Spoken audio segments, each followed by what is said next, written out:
Je suis Fusil et vous écoutez mon podcast.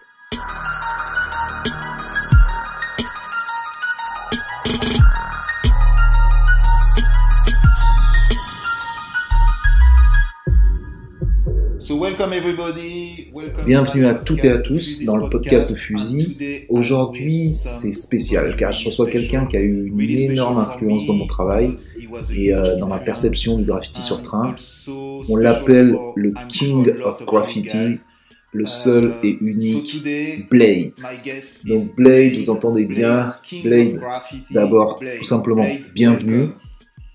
Merci beaucoup. Alors Blade, tout d'abord, pour contextualiser, pour les petits jeunes qui nous écoutent, t'es né en 1957, c'est ça? Ouais, je suis né en janvier 1957. Mon anniversaire était la semaine dernière. Ouais, j'ai vu ça, donc, un peu en retard, mais bon anniversaire. Merci beaucoup. Donc, tu as grandi à New York, plus précisément dans le nord du Bronx, à Parkside Project, c'est ça? C'est ça, le nord du Bronx, New York, dans le projet de Parkside. Ok, donc, quelle était la vie dans le nord du Bronx dans les années 60? Parce que tu es né en 57, donc ton adolescence c'était les années 60. Comment c'était de grandir là-bas à cette époque? C'était quoi l'ambiance dans le quartier?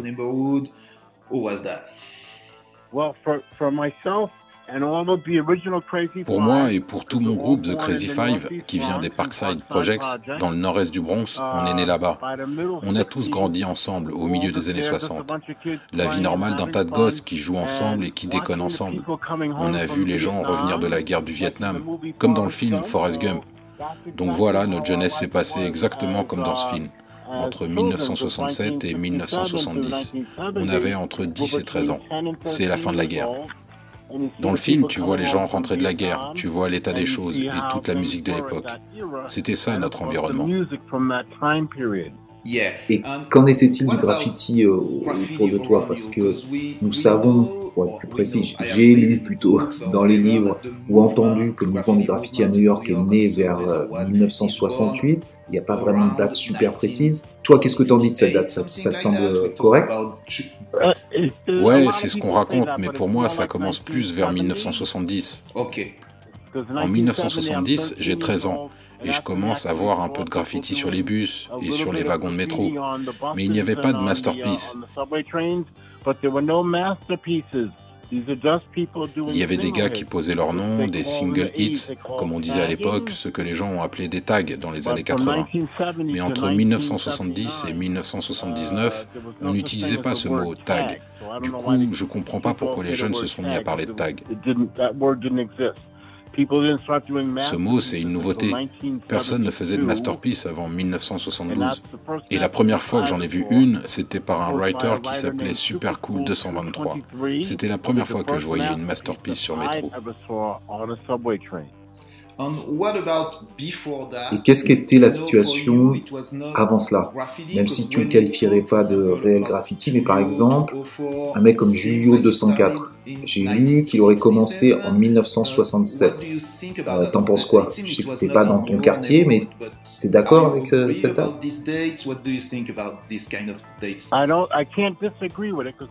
Tu sais quoi, c'est peut-être vrai, mais en 1967, moi j'ai 10 ans. Et j'en voyais pas. Et tous ceux qui disent qu'ils étaient actifs à l'époque, ils n'ont pas de photos. Pas de photos de leur truc sur un mur avec une date.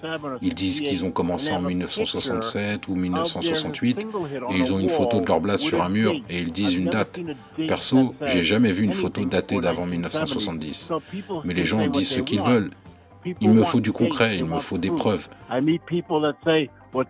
Il me faut des gens qui me disent où ils étaient à l'époque et ce qu'ils faisaient. La plupart du temps, tu vois leur date de naissance et les mecs qui sont nés en 1961 te disent qu'ils font des métros en 1971. Genre, t'as 10 ans, tu vis dans un appart ou dans une maison avec ta mère et ton père. Ce que t'écris, c'est tes devoirs. T'as 10 ans, faut arrêter. Il n'y a pas un pays du monde où les gamins de 10 ans traînent sur les voies ferrées à 2h30 du matin T'es chez toi et t'es dans ton lit après avoir bu ton petit lait. Yeah, sure. Ouais, bien sûr. Mais par exemple, j'ai vu récemment une vidéo de quelqu'un qui filmait dans le Bronx en 1965 et on pouvait voir sur les murs des inscriptions, des écritures et il y avait même des dates. Par exemple, il y avait je me rappelle, un Kitty 1964. C'était littéralement le nom avec la date après. Donc j'étais genre, waouh, il semblerait bien que le quartier était déjà peint. Couvert de graffiti, quoi. Peut-être qu'on peut être en désaccord sur le mot graffiti, mais c'était couvert de noms. Que penses-tu de cet environnement? Et penses-tu que ce n'est pas ce que l'on appelle aujourd'hui du graffiti? Est-ce que c'est quelque chose de différent?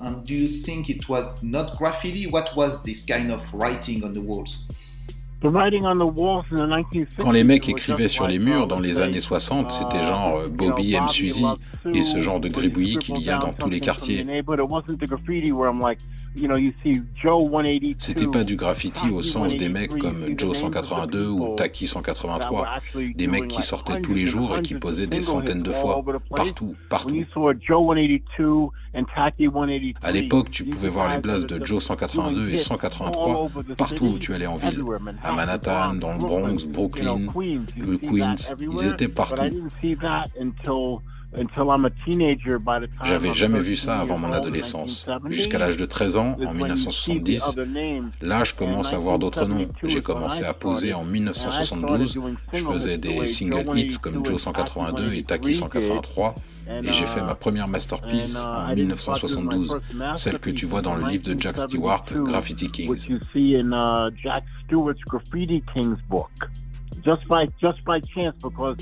C'était complètement par hasard. Le mec était prof de photographie à Yale, un mec impartial, sans favoritisme. Il était juste là pour prendre des photos tout au début entre 1970 et 79.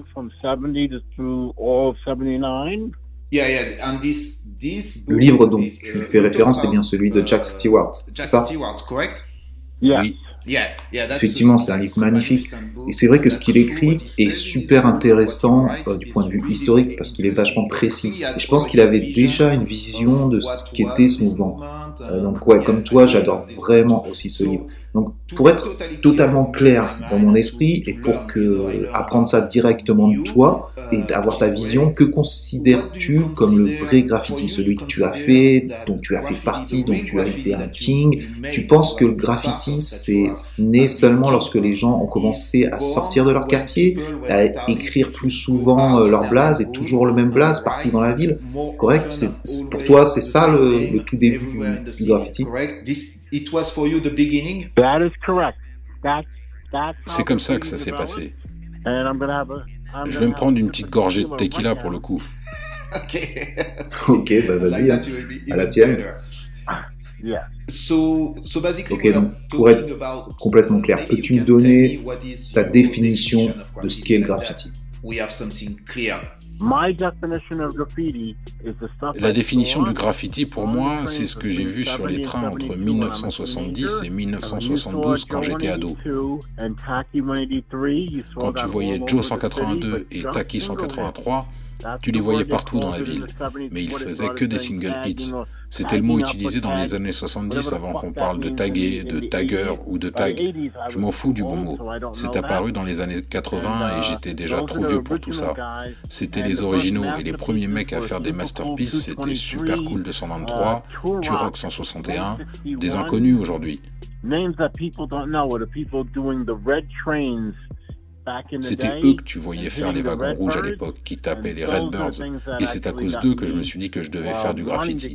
Et la première personne qui m'a emmené dans le métro, c'était un gars qui posait Hondo One. Bien sûr. Et pour toi, cela doit être obligatoirement sur le métro, c'est ça?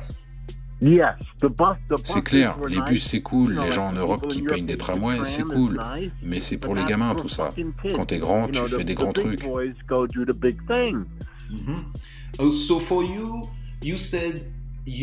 tu disais que tu as commencé à peindre le métro avec Hondo One en 1972. Mais tu n'avais pas commencé à peindre dans la rue et trouver ton blaze vers 70, non?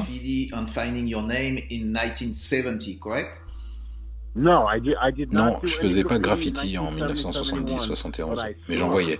Ok, ok. Donc, t'en voyais seulement à cette époque-là. C'est ce que je voyais, pas de méprise. Il y en a qui vont dire, ouais, Blade, il raconte des conneries, il se la pète. Je voyais du graffiti en 1970-71, mais je n'en ai pas fait jusqu'en 1972, à l'âge de 15 ans. Donc tu parlais aussi précédemment des bus, car ça a été une scène importante d'une certaine époque qui n'a pas été tellement documentée en fait.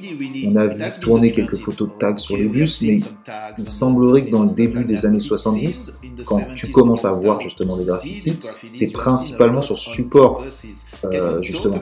Donc peux-tu en parler un peu de cette scène des bus? Ouais, bien sûr, quand j'ai vu des graffitis sur les bus et quand je me suis mis à faire des bus. Je les ai tapés quand j'allais au collège, au JHS 127, et je voyais les noms Hondo, Fresco, Dr. Sex One, Rican 120, Camaro 170. En vrai, la première fois que j'ai vu un top to bottom, c'était sur un putain de bus. Incroyable. À fond, c'était Neil 182, un top to bottom sur un bus en rouge et noir. Il s'est tapé tout le bus. C'était un truc de dingue, parce que moi j'étais ado. Pour moi, les arrêts de bus, ça servait à se rouler des pelles et à bédave. Et d'un coup, ce truc arrive, c'était dingue. Donc un vrai top to bottom à la bombe qui repassait toutes les fenêtres. Ouais, un top to bottom à la bombe rouge et noire, Neil 182, sur un putain de bus. Il y avait aussi Tuzo One et Puff 167. Tu sais, Puff, comme quand tu tires sur un joint. Ces mecs-là avaient posé sur tous les bus, partout. Et tu te mets à taguer dans les intérieurs de bus, c'est ça? Donc c'est là que tout a vraiment commencé. Ouais, j'utilisais un marqueur dry mark et j'allais rôder avec Hondo One sur un plan pas loin de chez moi. Début 1972, on attendait que les bus arrivent, on attendait et paf, on sautait sur les bus. Bam, tu poses ton nom aussi vite que possible, comme les one-up aujourd'hui. Et puis dès que tu vois le conducteur sortir du bus, tu te casses aussi vite que possible. Peut-être tu peux nous raconter quand tu passes au métro et le premier de tous avec Hondo One, et si je me trompe pas, c'était au lay-up de Baychester, c'est ça? C'est ça, les voies de garage du Baychester Layup, été 1972. Je taguais des trains depuis 6 mois, mais il n'y avait personne qui faisait de masterpiece. Puis on a tous vu la rame de Super Cool. À l'époque, on séchait l'école pour aller voler une bombe de peinture. Et sur le coup, tu vois, wow, le mec utilise du noir et de l'orange. Je pense que c'est dans le livre Graffiti Kings de Jack Stewart. C'est pour ça que Graffiti Kings, c'est le meilleur livre sur le graffiti, parce que ça montre tous les débuts. C'est la véritable histoire du graffiti tel qu'il a commencé. Alors je suis allé voler une bombe de rouge et une blanche, je suis allé sur les voies de Baychester avec Hondo, Fresco, Dr. Sex, Camaro 170, Rican 120, un mec qui s'appelait Poet, P-O-E-T et JJS 225. Ok, donc tu y peins cette fameuse première masterpiece. À quoi elle ressemblait pour ceux et celles qui n'ont pas eu la chance de voir la photo? Ouais, c'était ma première masterpiece en rouge avec un contour blanc, au fat cap G-Foam. C'était ma première masterpiece et j'ai eu un gros coup de bol car Jack Stewart, donc le prof qui travaillait à l'université de Yale, l'a prise en photo et il l'a mise dans son bouquin avec la date. Effectivement, beaucoup de chance. Ça m'amène à la question justement des photos. Car à cette période, tu as un appareil photo? Tu prends tes pièces en photo? Et quelle est la situation par rapport à ça? Non, personne n'avait d'appareil photo en 1972. Pour en avoir un, fallait voler celui des parents. Et si tu voles l'appareil photo de tes parents, en tout cas si ton père se rend compte qu'il n'a plus son appareil photo, tu vas prendre des coups de ceinture. Il va te mettre une dérouillée. Personne n'avait envie de prendre des coups de ceinture. Ouais, j'imagine. Donc tu découvres seulement ces photos des années plus tard.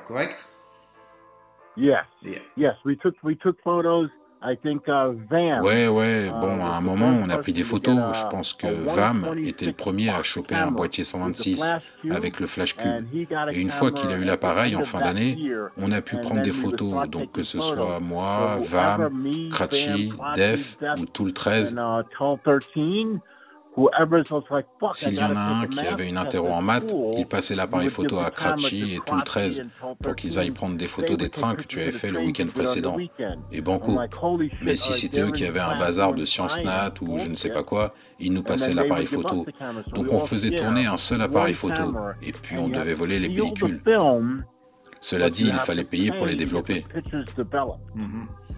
C'est toujours le même problème. Tu peux facilement voler les pellicules, mais après, il faut toujours payer pour pouvoir les développer.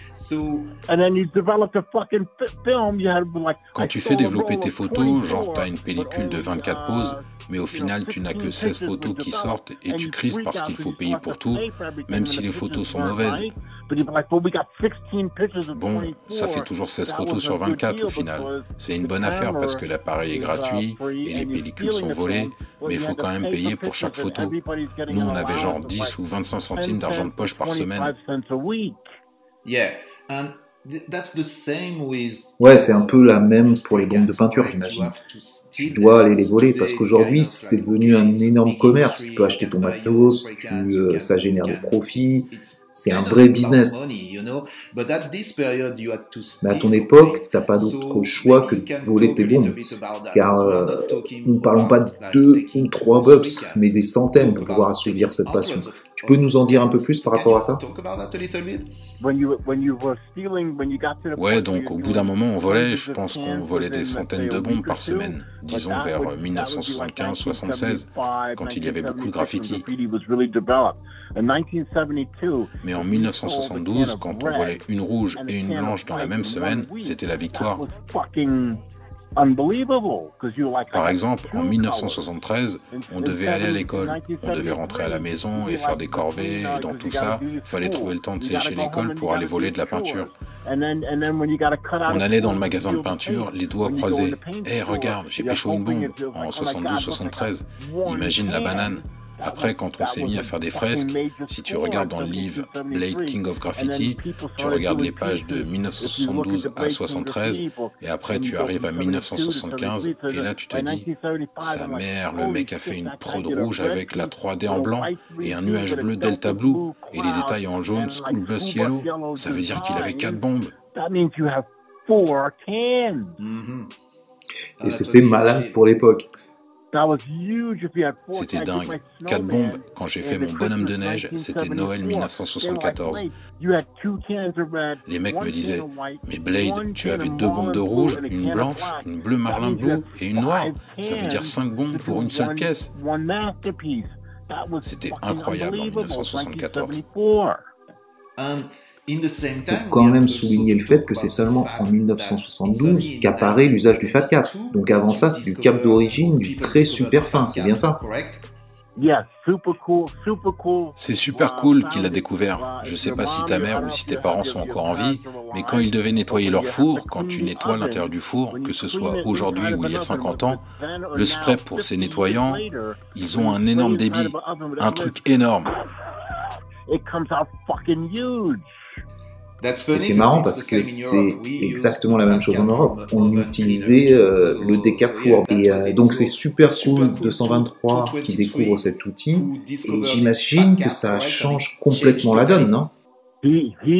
C'est lui qui a fait la première masterpiece sur un train. Si quelqu'un n'est pas d'accord, qu'il vienne me parler, qu'il me regarde droit dans les yeux et je lui dirai que c'est un putain de menteur. Ça a dû avoir un gros impact et changer complètement le game, d'avoir un trait aussi large. À fond, ouais. Quand tu as ce trait énorme, tu peux faire des productions plus énormes. Bien sûr, c'est logique. Toujours plus gros. Le cap GIF-FOAM, style décap four, tu pouvais seulement l'utiliser avec les bombes Red Devil. Les caps de Niagara et Scotchgard avec les bombes Rust-Oleum, parce que ça grossissait le trait. Mais la plupart du temps, ça crachotait, ça t'en foutait plein les doigts. Rien à foutre, on continuait à les planter dans les Rust-Oleum. Krillon, c'est arrivé bien après. Au début, tout le monde utilisait des bombes Red Devil, de 1972 jusqu'à 1977. C'était de la peinture au plomb. De toute façon, toute la peinture à New York avait du plomb. Ok. Et tu tagues aussi les intérieurs des wagons ou c'est seulement les parois extérieures?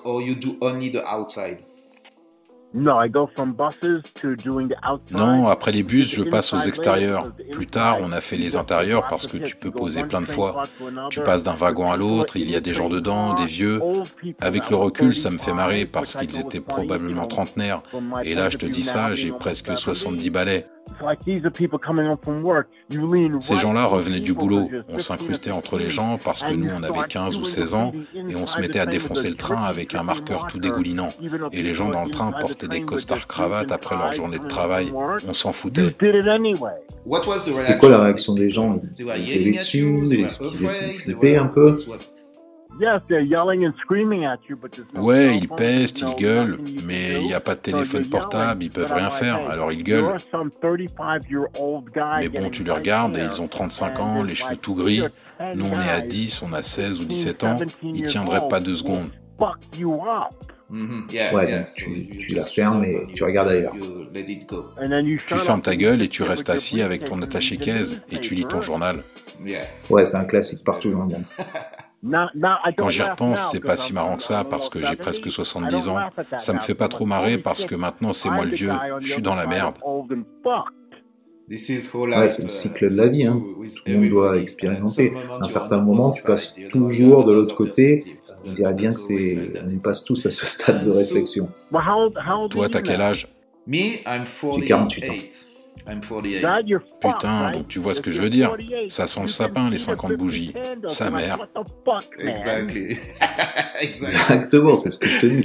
C'est la même pour moi. J'ai vraiment une autre perspective aujourd'hui. Je me dis des fois, tu vois, quelle bande de branleurs ces jeunes. Et puis je me rappelle ce que j'ai fait à leur âge, donc je ferme ma gueule. Bon, mais pour revenir à ton parcours, est-ce que tu continues à aller à l'école d'ailleurs dans cette période de 1972? Ouais, on allait encore à l'école en 1972, mais c'était pas comme aujourd'hui.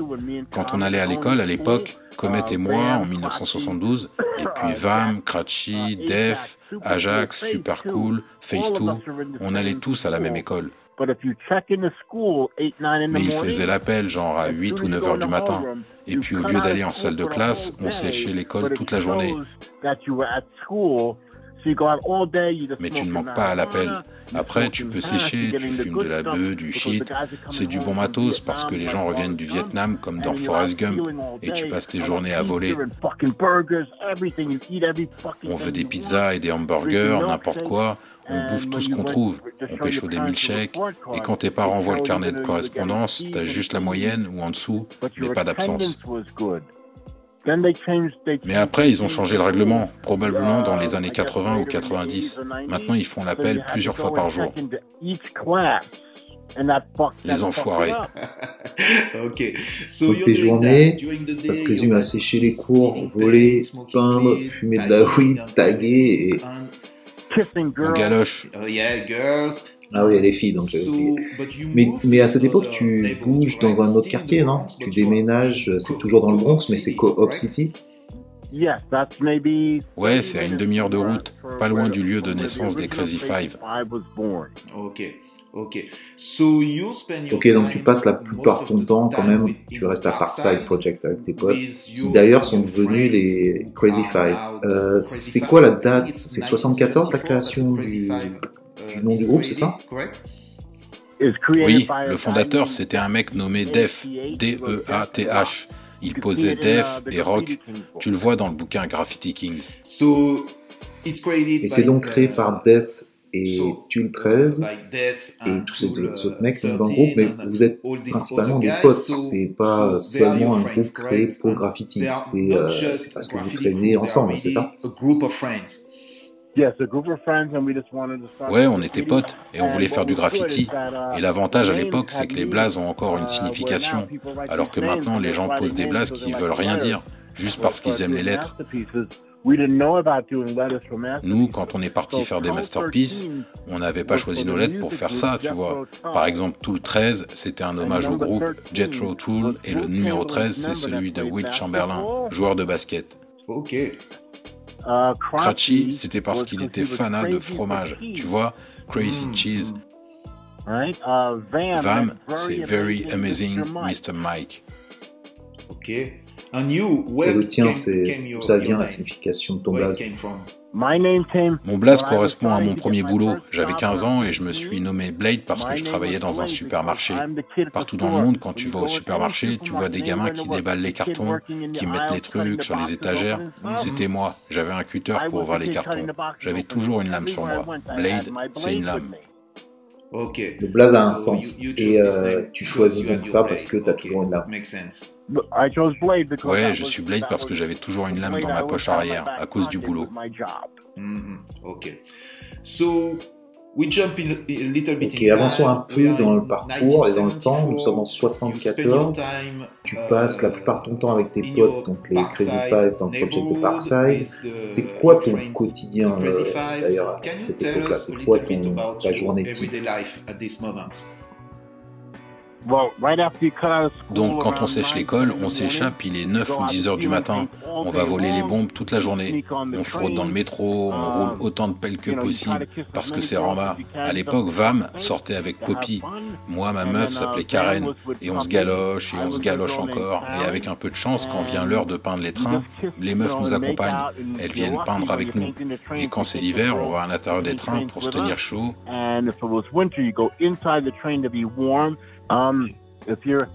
Donc en 1974, je sortais avec une fille qui s'appelait Karen et Vam sortait avec une meuf qui s'appelait Poppy. Alors on posait Blade et Karen, Michael, Poppy et les meufs aussi avaient leur wagon. Mais tu vois, t'as 17 ans, Vam est d'une semaine plus jeune que moi. Donc quand on faisait venir les meufs sur les voies et qu'on pouvait les faire monter dans le métro, tu sais, au mois de décembre ou en janvier, quand ça caille à mort, donc on va à l'intérieur pour se faire des bisous, se rouler des pelles, et avec un peu de chance, tu vas peut-être tripoter ses nibards. Là, tu gagnais le coche. Ouais. Et ces filles, c'est aussi des graffiti writers ou elles posent leur blaze ou elles sont juste là pour vous accompagner? Elle traîne avec les mecs qui font du graffiti, mais l'avantage c'est qu'en 1974, la mode pour les femmes en Amérique c'était d'avoir ces gros sacs, tu vois. Donc à cette époque-là, quand la ville est ravagée, il y a 5 à 10 000 graffeurs à New York en 1974.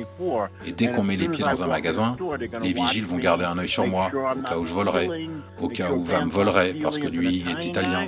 Du coup, nous, on faisait le tour du magasin, loin des bombes. Pendant ce temps-là, Karen et Poppy remplissaient leur cabas de bombes de peinture parce que personne ne calculait les meufs. Donc ça reste vos partenaires quand même. Elles participent activement d'une certaine manière. Ouais, c'était nos partenaires. Et l'avantage, c'est qu'après, boum, les filles sortent et elles ont 10 bombes chacune dans leur sac. Bam, ça fait 20 bombes de peinture en 5 minutes. Ouais, carrément, ça commence à vraiment compter.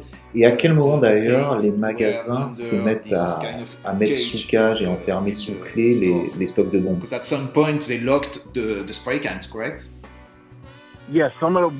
Ouais, je sais que Woolworth ont mis leurs bombes dans des cages, mais la plupart des magasins ne le faisaient pas.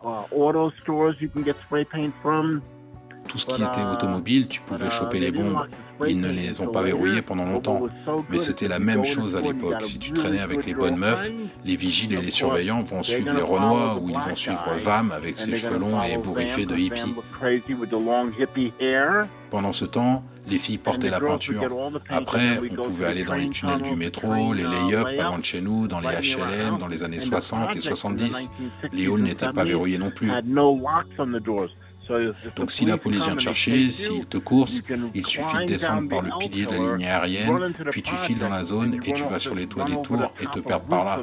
En 5 ou 10 minutes, tu es dans une autre partie de la ville, loin des embrouilles.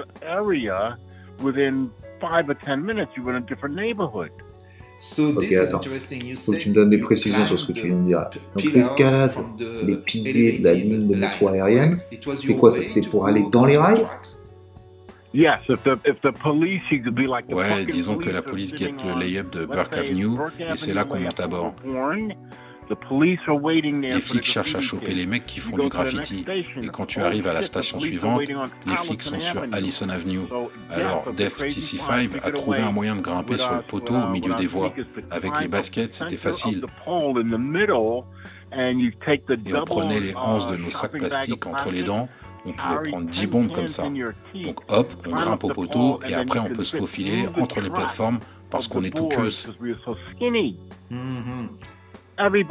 Bah ouais, on fait 60-70 kilos max. Ouais, bah, t'es jeune en même temps, c'est souvent comme ça. Hein. Maintenant, c'est autre chose.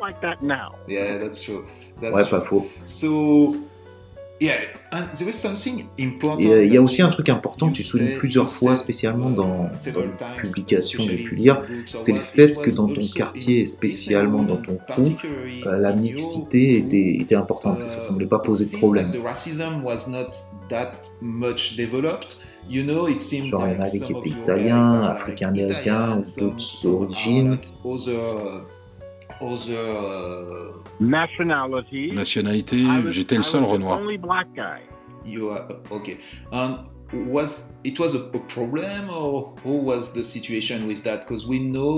c'est vrai. Mais est-ce que c'était un problème? Parce qu'on sait qu'à New York, il y a des quartiers qui sont séparés par ethnicité, des quartiers juifs, des quartiers italiens, des quartiers noirs. Il y a une vraie séparation qui s'opère. Split in some different kind of people. In some areas it was like that. Oui, il y avait des endroits comme ça, mais je viens du nord-est du Bronx. Def, le fondateur de The Crazy Five, il était irlandais. Vam, il est italien. Kratchi est juif. Tool 13, yougoslave. Ajax One était portugais. Comet, italien. Silver Tips, italien. Fritz 219, italien. T'as vu? Fritz 219 is Italian, so I'm trying to go down the line, even though it was original Crazy Five. Ça c'est juste les TC5 des débuts, mais il y avait plein de mecs du graffiti avec des origines d'un peu partout. Pour nous, ils venaient du quartier, on était tous mélangés. Moi, quand je suis né, je n'étais pas afro-américain. Sur mon certificat de naissance, il était marqué négro, parce que je suis né dans les années 50. Et à l'époque, on était des négros. Ouais, une autre époque. C'était une toute autre époque. Nous, on s'en foutait, on regardait pas les origines nationales. Nous, on était ados, tout ce qui nous intéressait, c'était la bonne musique, et peindre des trains, et rouler des pelles. Et si t'as de la chance, par exemple, si t'es un mec comme Ajax One, il a mis un doigt à sa copine Laura, puis après, il a fait sentir le doigt à tous ses potes. And then you go around and you make all the other boys smell his finger. Élégant. Parfait, gentleman. Je sais pas, tout le monde a senti son doigt. Tu vois, on avait tous 15-16 ans et il a mis un doigt à une meuf, donc il fallait qu'on sente tous son doigt, on trouvait ça cool. Ah ouais, normal. Mais le fait que vous foutiez du fait d'avoir différentes origines, c'est aussi que le graffiti casse ce genre de racisme de base, non? C'est justement un truc que je trouve super beau dans notre mouvement. Le but, c'est de peindre, tu te fous des préjugés, tu peux être pote avec quiconque tant qu'il y a la même passion que toi. Painting your name and you don't give a shit about the other people, you can be friends. Pareil pour les barrières sociales, pauvres, riches, c'est la même quand tu prends un train, quoi. Est-ce que c'est une notion qui est importante pour toi? Portuguese or whatever. Is it important for you? Is it something important? It was important then because when ouais, c'était important parce que quand on rentrait chez nous, quand c'était les fêtes, tout le temps la famille parlait de politique, le genre de conneries que tu vois aux nouvelles, à la télé, la guerre. Et pour moi, c'était des trucs de vieux cons, encore une fois, des vieux de 35, 40 ans. Ils font que de se plaindre de la Deuxième Guerre mondiale, de la guerre de Corée, de la guerre du Vietnam, alors que nous, on est juste des gamins de tout un tas d'origines, on veut juste s'éclater. And I was like, wow, we're just a bunch of different kids of every nationality just having fun. And you kiss. Donc pendant que tes vieux, ils s'engueulent à parler politique, nous, on roule des pelles et on déconne. Aujourd'hui, les TC5 ont tous entre 65 et 70 ans. Des fois, Vam, il m'appelle genre « Blade, t'as vu ce qui se passe en politique ?» Et ma réponse est « J'en ai rien à foutre de ces trucs. J'en ai rien à foutre, tout ça c'est des conneries, c'est des millionnaires et des milliardaires qui s'engueulent et qui s'embrouillent, et c'est les gens normaux qui en pâtissent. J'en avais rien à battre quand j'étais ado, j'en ai rien à battre maintenant. » Ouais, complètement. Et quand on parle de graffiti, ça efface quand même toutes les autres notions qu'il y aurait autour. Et je me répète, mais je pense que c'est vraiment une des beautés de cette activité. Quand je vois par exemple les photos de ton époque dans le livre Graffiti King que tu as mentionné, ou bien même dans ton bouquin, tous les mecs de ton coup sont mélangés, et tu vois, ils ont le gros sourire aux lèvres, ils kiffent le moment, ils kiffent ce qu'ils font, et ça se ressent à travers les photos.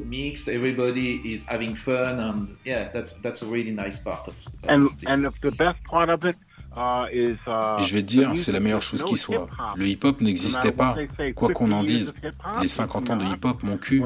Quand les premiers TC5 et les Ebony Dukes, je sais pas moi, les MJ Squad, toute la première génération du graffiti, les mecs de Brooklyn, qu'importe ton quartier.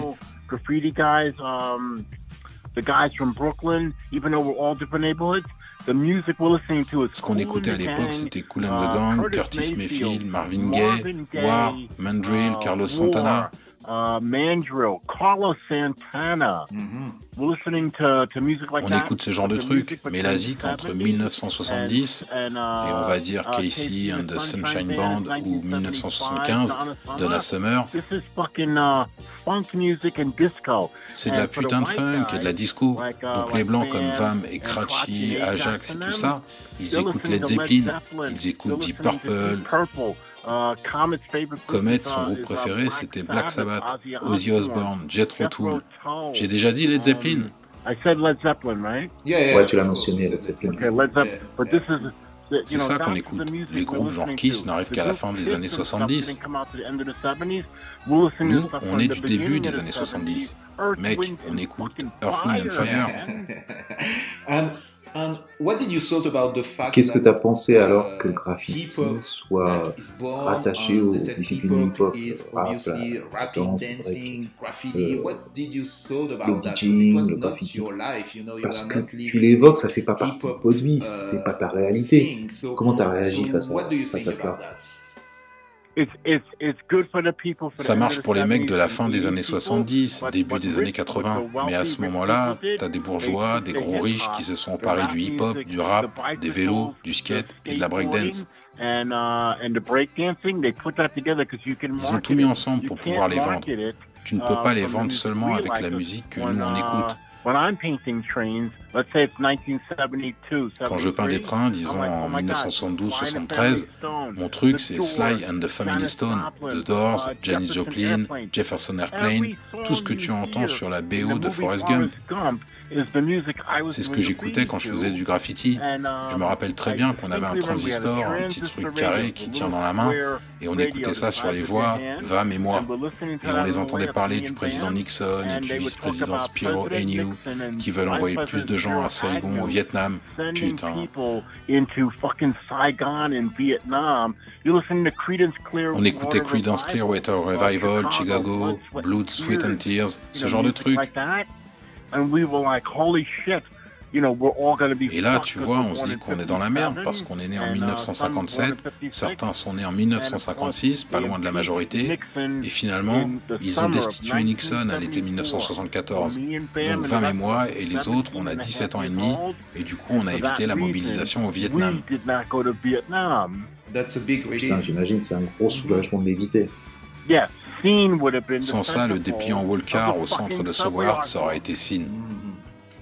Ouais, c'est un élément extrêmement important et un poids énorme qui pèse sur votre tête et vos vies d'ados, parce qu'il y a une grosse possibilité que tu sois envoyé à la guerre. C'est une pression énorme. À fond, ouais. Qu'est-ce que j'irais foutre au Vietnam à tuer des gens qui ne m'ont rien fait, juste parce que Nixon fait un caprice?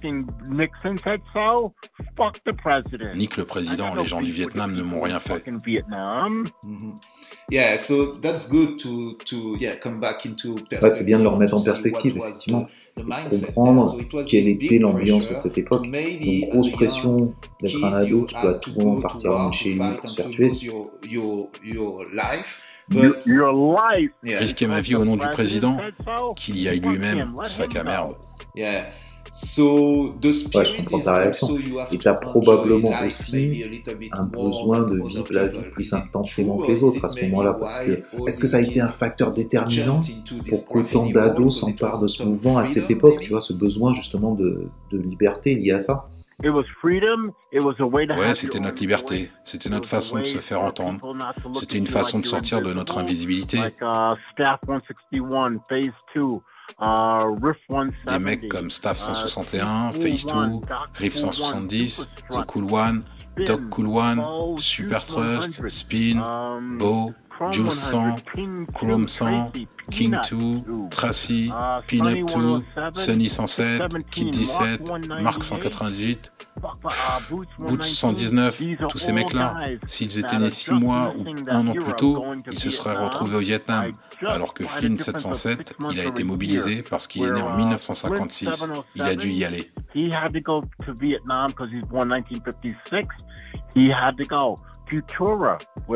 Futura, tout le monde connaît son nom aujourd'hui. Il est né en novembre 1955. Il a été envoyé au Vietnam. Yeah, that's a huge pressure. Ouais, c'est une pression de dingue.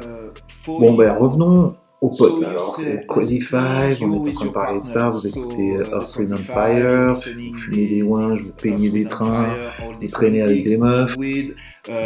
Being with your girlfriends, having fun, painting trains. So what was...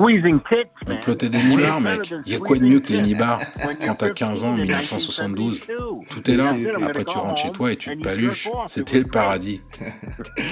And, how many times by... You know, I want to know... Et c'était quoi votre routine de peinture? Combien de fois vous alliez peindre les pots par exemple? Est-ce que c'était tous les soirs? C'était quoi la fréquence en gros? One time by week? What is the frequency of the painting? Que le week-end, on volait les bombes dans la semaine et on peignait les trains dans la nuit de samedi à dimanche quand ils étaient à l'arrêt. Si on avait assez de peinture, genre 20 bombes, on pouvait commencer le vendredi soir, faire 2 ou 3 rames et y retourner le samedi. En tout, on pouvait faire 8 ou 10 rames sur le week-end. C'était parfait. Comme ça, on repartait à l'école le lundi matin, on séchait les cours pour aller prendre des photos quand les rames sortaient pour la première fois, parce qu'elles étaient garées du vendredi soir, après l'heure de pointe, jusqu'au lundi matin. En tout cas, quand les rames sont garées, t'as tout le week-end. Ok. Et combien de temps vous restiez dans le podé? Toute la nuit. Ok, donc c'était toute la nuit. Si tout se passe bien, on part sur les voies vers 1h du matin et on rentre à l'aube. Et si tu as ta meuf avec toi et qu'il fait froid, tu restes un peu plus tard parce que c'est une bonne occasion pour qu'elle mette ses mains dans ton slip. Et puis tu sais que ça va bien se passer avec une meuf à l'époque. T'as une bite en acier parce que tu es un ado, alors la pêche au slip c'est une sorte de passage obligé.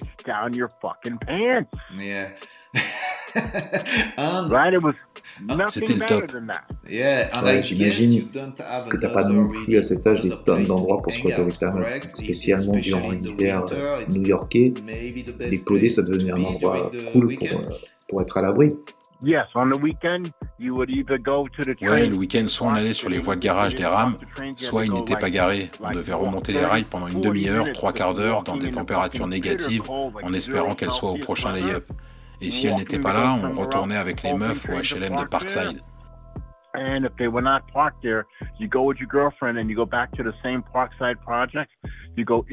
trouvait une cage d'escalier avec un radiateur, tu sais, les vieilles chaufferies, et on se posait là et on se roulait des pelles, on se faisait des bisous. Et dans le meilleur des cas, tu giclais dans ton pantalon, tu sortais de là tout poisseux. Et puis c'est tout, fallait rentrer à la maison.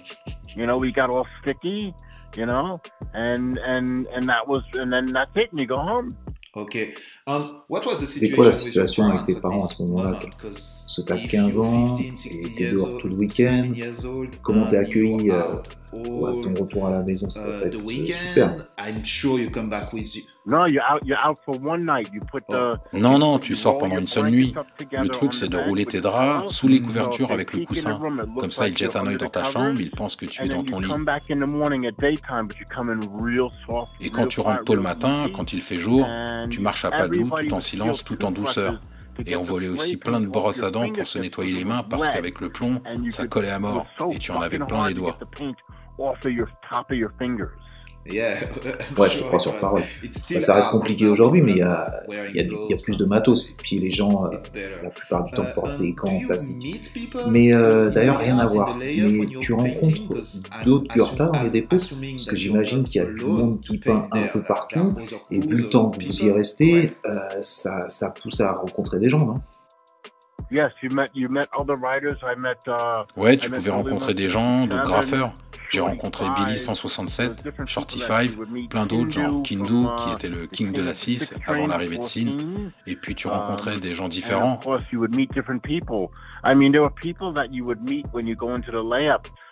Donc des fois, quand tu allais dans le lay-up, il y avait des gens qui n'étaient pas de ton quartier, mais il n'y avait pas d'embrouille.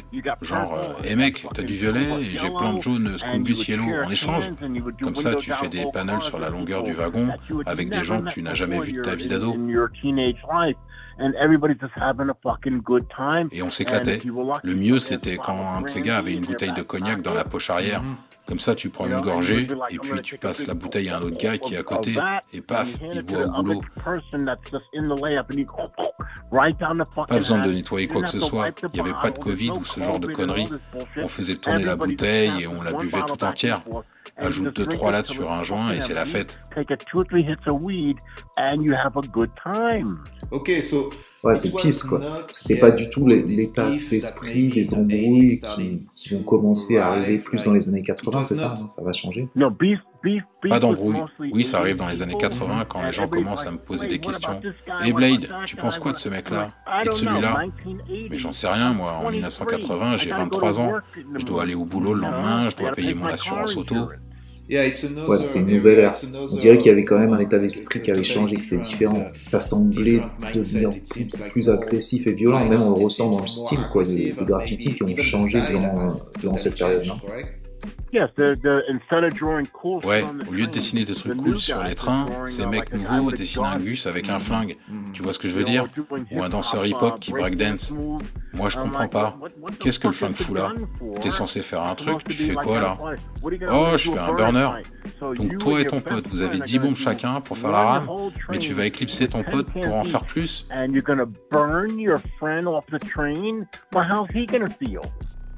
Et ça t'embête pas un peu de le défoncer? Yeah, and so the 70s, it's more hippie. Ouais, les années 70, on reste quand même dans l'esprit hippie, peace and love, comme tu l'évoquais.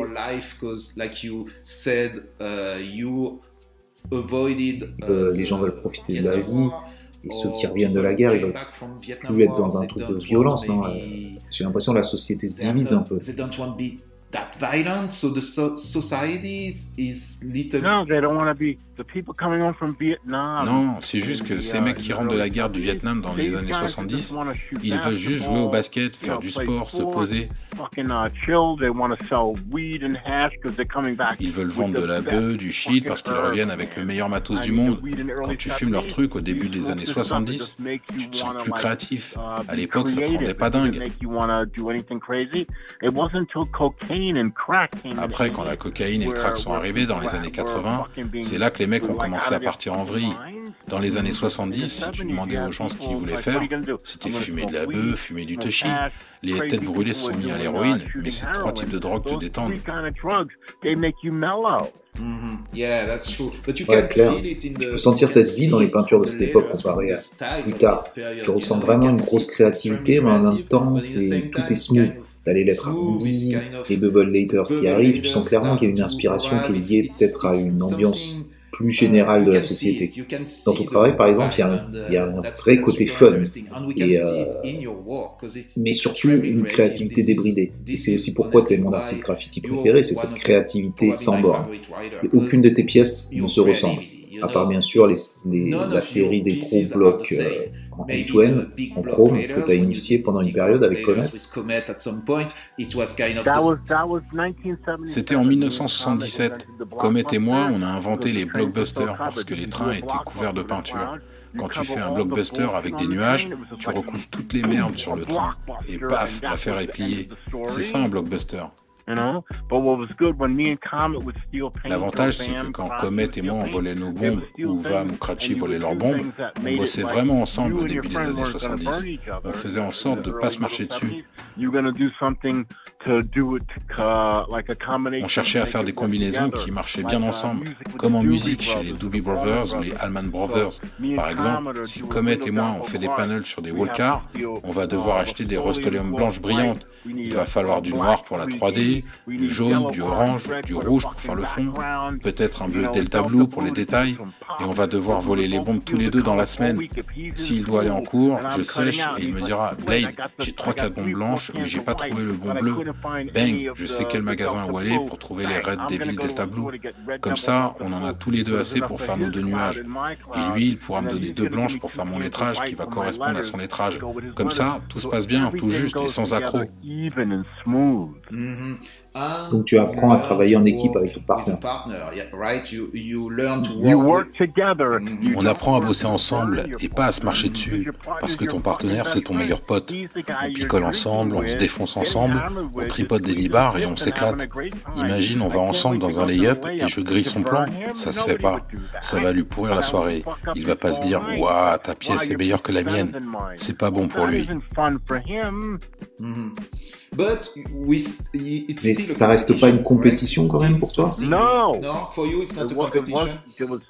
y avait de la compétition, mais le but c'était de traîner ensemble et passer un bon moment ensemble. On faisait nos sketchs à l'école et on pouvait comparer les croquis. Son lettrage bubble allait bien avec mon lettrage bubble. Comme ça, quand on va peindre sur le train, on sait que ça ira ensemble. Il n'essayait pas de faire mieux que moi ou moins mieux que lui. Au milieu des années 70, nos 2 productions devaient correspondre. Mais la compétition peut être saine et elle se place bien quelque part. Est-ce que ça serait donc plutôt une compétition contre les autres? Ouais, on était en compétition avec les autres qui disent « Waouh, ce panel Walker de Comet et Blade défonce tout. Il défonce ce que Lee et Slave ont pu faire en 77, 78. » Il fallait que ce soit mieux que ce que Is the Wiz et Kaz faisaient, ou Dog Cool et T-Cool, ou Boss 119 et Kid 17. Il fallait faire quelque chose de meilleur que les autres Walkers faits par des duos d'autres crews, genre Tracy et Pin-Up, genre mieux que Wasp et Chrome 100. T'as vu?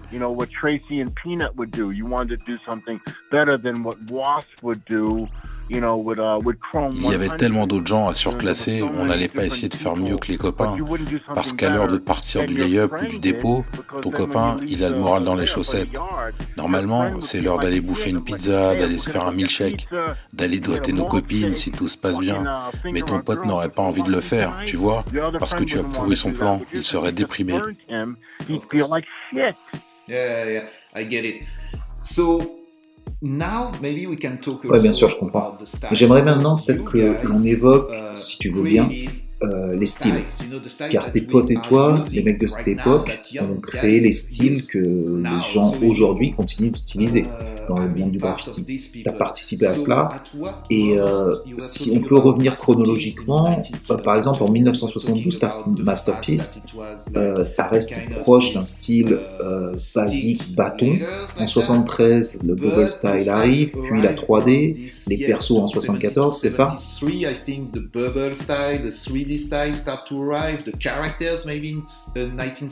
Oui, les personnages apparaissent en 74. Donc 74, ouais. Ça a dû être une période incroyable quand même de vivre l'apparition de nouveaux styles sur le métro. Quels étaient tes sentiments quand tu as été le témoin de l'apparition de ces nouveaux styles, cette créativité, cette inventivité? Tu voudrais nous parler un petit peu de cela?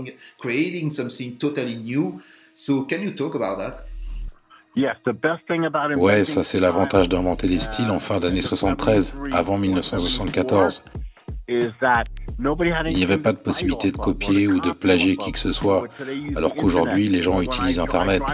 Quand je roule à Miami, pendant Art Basel, tout est coloré, mais toutes les pièces se ressemblent, même si elles sont faites par des personnes différentes, parce qu'ils sont tous en train de faire la même chose que quelqu'un d'autre. Alors que nous, en 1972, 73, 74, on n'a rien qu'on peut copier, on peut rien imiter.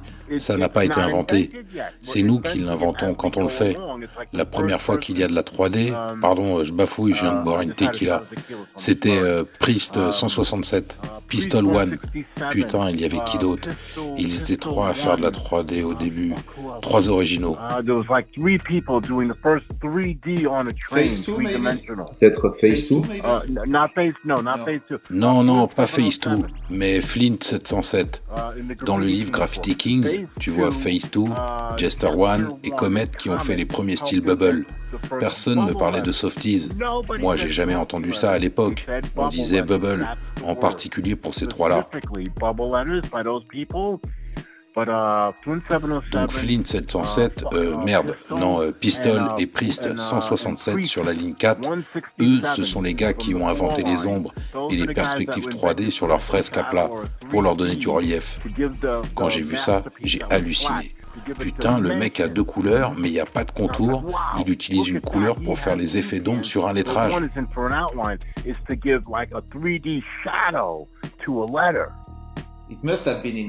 Ça devait être malade ces moments quand tu vois ce train rouler et que tu dis putain mais c'est quoi ce truc tellement c'est novateur. Le truc, c'est que quand tu vois ce genre de rame arriver en gare, tu sais que tout le monde à l'école va essayer de se placer au bon endroit. Tu verras 10, 20, 30 gamins plantés là, à siroter leur coca, parce qu'ils ont 15 ans, ils peuvent pas boire de l'alcool. Ils vont attendre cette rame qui va jusqu'au centre-ville, qui traverse tout le Bronx et tout Manhattan, tout Brooklyn, et tu dois attendre qu'elle revienne pour la voir. Et t'es comme un con dans la rue avec le soleil qui tape pendant 3 heures à attendre de voir cette rame, pour enfin te dire « Mais qu'est-ce que c'est que ce truc ?» Effectivement, ça a dû être incroyable. Et aussi concernant les persos, car t'es connu pour avoir créé des tonnes de tes propres persos. Mais quel était le feeling quand en 74 apparaît le premier perso sur un métro? Je crois que c'était Staff 61 qui a fait ça, d'ailleurs. Complètement. Et est-ce que ça a changé quelque chose pour toi quand tu as vu justement ce premier perso tourner? Ça a changé ta perspective sur ce que tu allais faire? Ouais, c'était hallucinant. Staff 161 a dessiné un... Putain, qu'est-ce que c'était déjà? C'était pas un truc de profil, non? La pièce était en violet Federal Safety Purple, avec une 3D orange et un contour jaune. Une main qui sort d'un tombeau avec une pierre tombale et un faucheur, putain. Quand tu vois ce genre de truc qui arrive sur un putain de métro, et donc en 1974, j'avais 17 ans, c'est le truc le plus cool du monde. En plus, la rame était toute neuve. Donc j'étais soufflé quand il a fait ça. Et des mois plus tard, plusieurs mois, genre fin novembre 1974, je traînais dans le quartier de Billy 167 et je me suis mis en tête de faire un bonhomme de neige sur le métro pour Noël.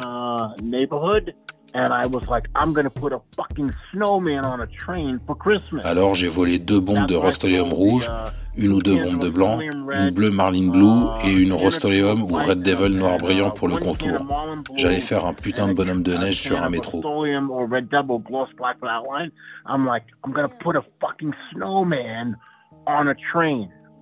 Ouais, tu l'as fait, tu l'as bien fait, et c'était un super perso, mais t'as enchaîné avec des tonnes d'autres persos plus extraordinaires les uns que les autres.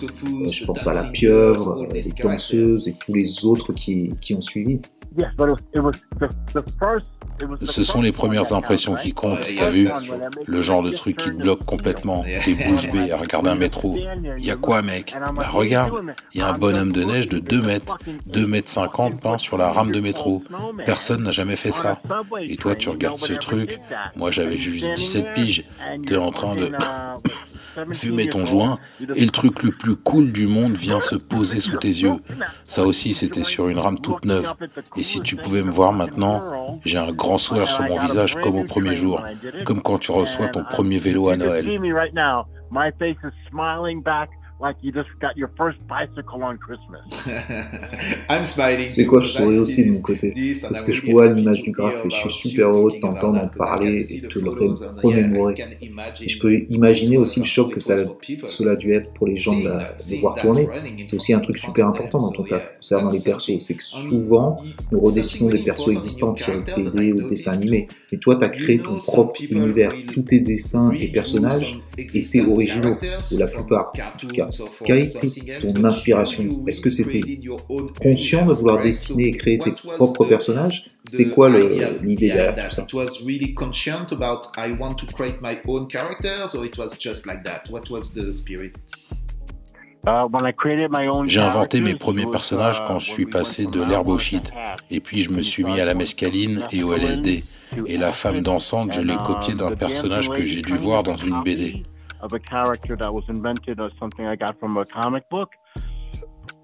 Mon personnage bédo, mon gangster galactique, les bonhommes comprimés de mescaline et d'acide avec les lettres balançoires du dépliant Subway Art, le mec avec la tête géante en couverture de mon livre, tout ça, c'est le genre de truc que tu inventes quand tu prends trop de drogue et que tu pars en couille.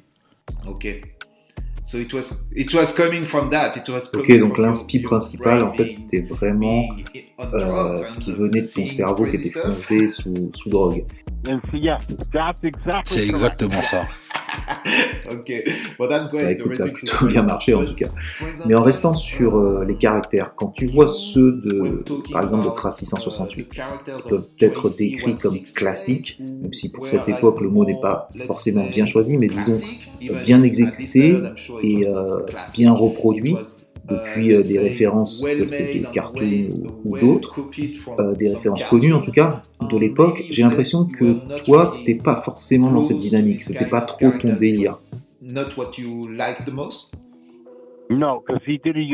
Non, parce qu'il a fait une rame à l'effigie de Yosemite-san. Elle était bien. Mais Yosemite-san, c'est un personnage de dessin animé Warner Bros. Par contre, Tracy 168 et Pin-Up 2, son partenaire, ils ont fait une rame avec le visage de Tracy, son visage là super connu. Il l'a fait pour la première fois sur une rame numérotée 7532. Ma rame, avec les deux mecs bédos, c'est l'autre côté de ce wagon. Il a fait ça en 1975-76 et tout le monde l'a reconnu comme la tronche de Tracy. Il l'a fait en vert Federal Safety Green avec le jaune Rust-Oleum School Bus Yellow, rouge, noir avec quelques fioritures. Mais tout le monde bloquait sur le fait qu'il a écrit TR et la lettre du milieu était remplacée par un visage. Il a remplacé la lettre. C'était du jamais vu avant Tracy 168. Il a inventé le wild style, avant il faisait partie du groupe War, Writers Are Respected. Puis il a fait partie du groupe Wanted. Et après il était dans un groupe Wild Style. Et ça c'est fin 75, début 76. Tracy 168, Chichi 133, Pin-Up 2, King 2, Zest, Ethan 1, Sunny 107, ce sont les membres du crew Wild Style. Et qu'importe ce que tu vois dans les films de merde avec Fab Five Freddy, car ce mec n'est pas un graffeur. Tracy 168, c'est l'inventeur du Wild Style.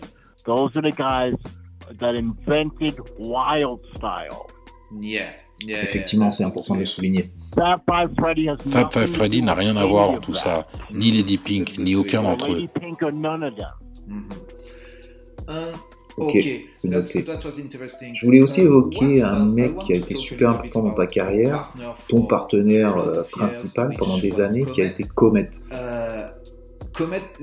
Tu le rencontres en quoi? En 70, 71? Non, il en faisait déjà en 1971. Moi, je n'ai commencé qu'en 72. Comet a débuté en 71 et son meilleur pote, c'était Ajax One, le meilleur pote de Comet. Joey Almeida de son vrai nom. Et Comet, c'est John Calabro, un Portugais et un Italien. Truc de dingue, non? Et ils étaient inséparables tous les deux. Silvertips est arrivé un peu plus tard. Ils ont bien cartonné en 1971. Ensuite, Comet et moi, quand tu vois le livre Blade, King of Graffiti, il y a une photo de Comet et moi à Central Park, assis sur un rocher. Bien sûr, j'ai vu ça et je l'ai parfaitement en tête. C'est le moment où justement commence votre amitié, où vous décidez officiellement de peindre ensemble. C'est ça l'histoire? À l'époque, on peignait déjà ensemble, mais c'est pour ça qu'on s'est retrouvés en binôme hors du groupe. Comet et moi, assis sur un rocher, on était les seuls qui ne savaient pas nager. Alors tout le monde est à Central Park, tu vois, c'était 10 ans avant la sortie du film Ghostbusters, et déjà on volait les bateaux pendant ce temps. Cratchy et Def et l'autre, ils sautaient depuis les arches du pont, ils sautaient dans le putain de lac, puis on passait le reste de la journée. Mec, je ne sais pas combien de fois on a fait le tour de Central Park, à toucher les culs des gonzesses. Ah ok, dingue. Et c'est là donc que vous décidez de peindre exclusivement ensemble. Partners and to go to paint only together? Yes. Okay. So what was Ok, donc c'était quoi la date? Genre milieu des années 70? Car tu me disais que tu étais non-stop avec les Crazy Five à cette période. Donc peut-être c'était quoi, 75 ou 76, non? To what, 76, something like that? Yes. And after that, you ok, donc à partir de ce moment-là, tu es avec Comet en force et tu peins encore plus. Est-ce que les Crazy Five ralentissaient justement leur rythme? Quelle était la situation de leur côté?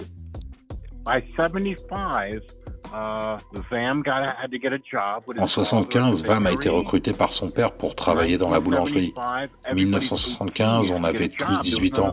Il fallait trouver du boulot. On n'avait pas toutes ces lois qui t'empêchent de travailler jusqu'à 21 ans comme un connard. C'est la loi. Attends 2 secondes.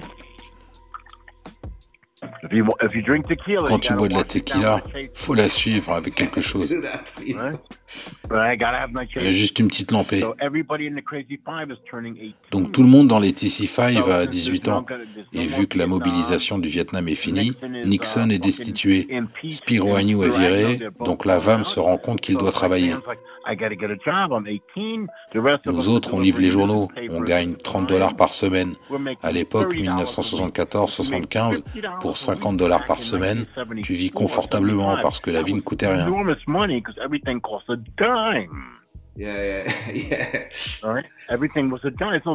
Mais rien du tout, hein. Genre 10 centimes. Maintenant, il y a des bazars qui vendent des trucs à $1.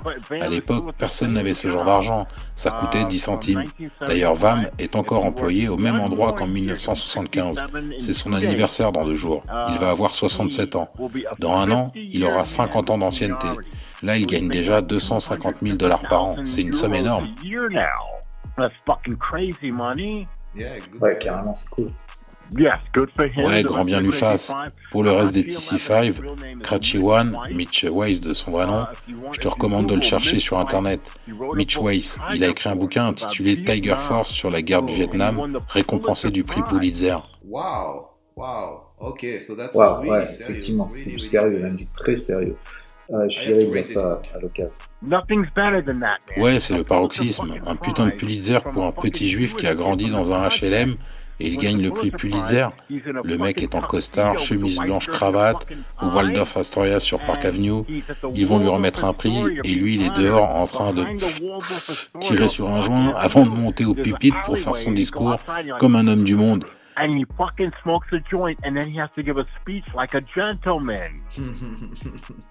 lui reste plus qu'à monter dans sa chambre d'hôtel et enculer sa femme, t'as vu? Une fois que t'as réussi le prix Pulitzer, il te reste quoi? Baiser ta femme et te bourrer la gueule au champagne. Yeah, so the Crazy ouais, Five j'imagine. are like, donc, pour revenir à ça, les Crazy Five ralentissent le rythme, chacun devient adulte et commence à avoir des responsabilités. Qu'est-ce qu'il en est de toi? Tu bosses à ce moment-là? J'allais au boulot, je livrais encore des journaux. Comet livrait encore des journaux. On faisait tous ça. Doc Magic, le partenaire d'Ajax, lui, il va travailler dans un guichet bancaire. Maintenant, il est directeur de banque. Wow. Ouais, pas mal. Ouais, lui aussi, il gagne 200 000, 250 000 euros par an. Quand tu vois sa tronche, je t'enverrai sa photo par SMS, tu vas mourir de rire. Genre, c'est qui ce mariole? Les gens qui travaillent dans les banques ne peuvent pas fumer de bœuf, ils se font virer. Mais lui, c'est le patron de la banque. Il fume de la bœuf, il roule en moto et il se fait pas contrôler parce que c'est le patron. Ouais, clair, c'est toujours mieux d'être le patron, de toute façon. Donc toi, tu vends les journaux, mais quelle est ta vie à ce moment-là? Car les responsabilités, j'imagine, commencent à arriver et tu te demandes peut-être ce que tu veux faire de ta vie. I'm sure the responsibilities start to knock at your door and you're like, okay, what I'm doing with my life, it's kind of everybody's. C'est un peu les choix auxquels nous sommes tous confrontés à un moment, de toute façon. Qu'est-ce que tu décides de faire? Est-ce que tu continues à peindre tout le temps?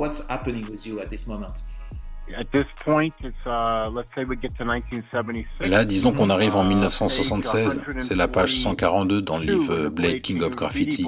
Quand tu vois ma photo de 1976 avec la méga coupe afro, j'emménage dans le même immeuble que Dolores et je dois bosser parce que j'ai 19 ans.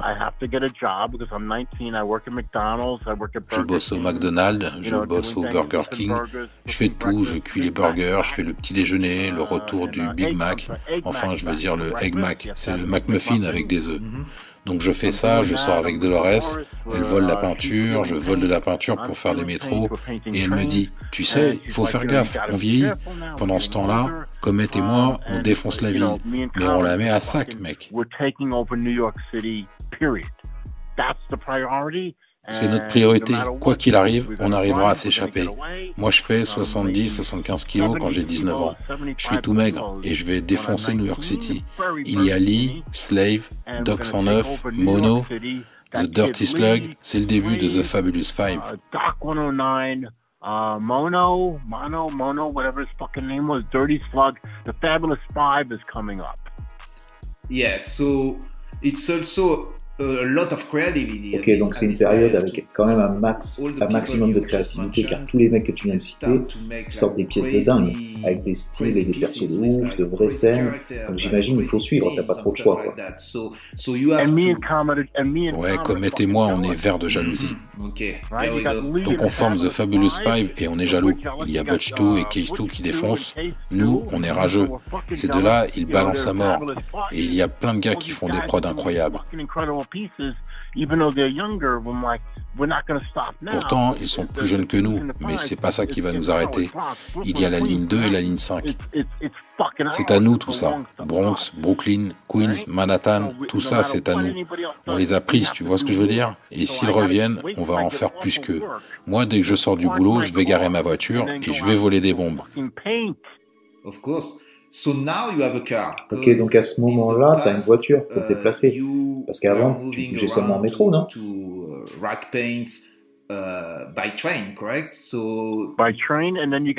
On bougeait en train puis à pied pendant des kilomètres.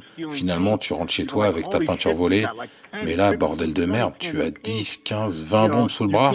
On ne pouvait pas sauter le portillon pour frauder parce qu'on n'avait pas d'argent.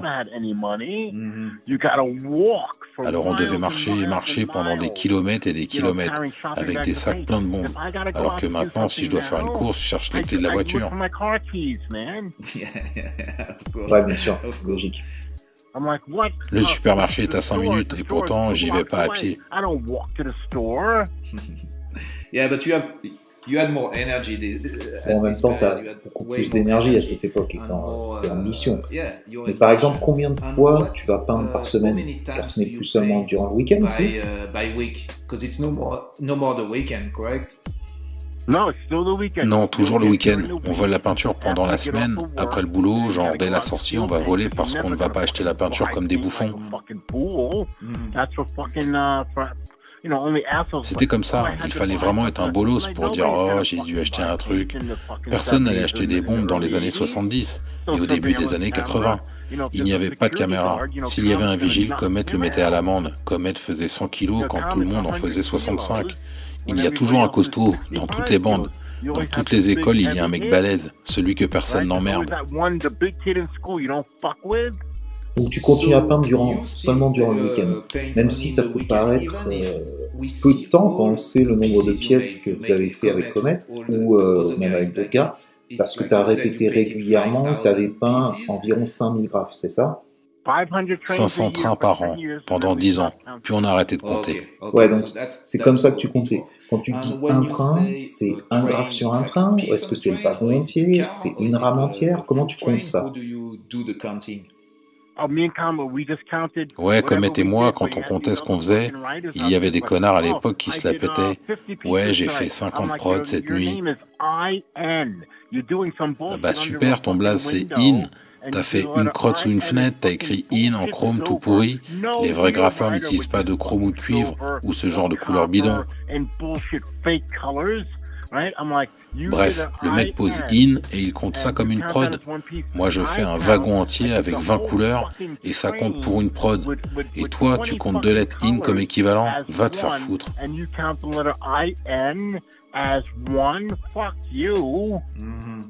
Ouais, c'est pour ça que je voulais avoir des précisions concernant la manière dont tu appréhendais vraiment le truc.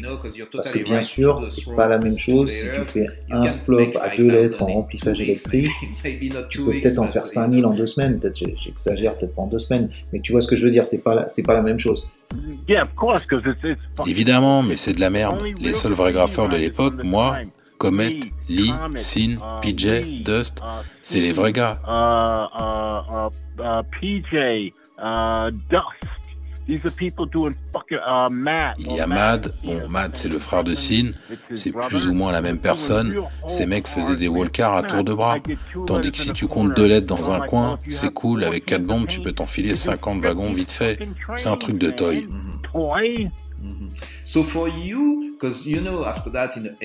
Ça me fait penser justement concernant les flops dans les années 80, ceux qui, particulièrement à 2 lettres, cette pratique explose. Et j'aimerais que tu m'en parles un peu parce que on ressent que c'était plus la même énergie. Les mecs veulent vraiment tout éclater, t'as l'impression que la vie change, il y a de plus en plus d'embrouilles entre Gurta, c'est un peu un moment, j'ai l'impression de transition entre 2 époques, non? Qu'est-ce que tu en penses de ça?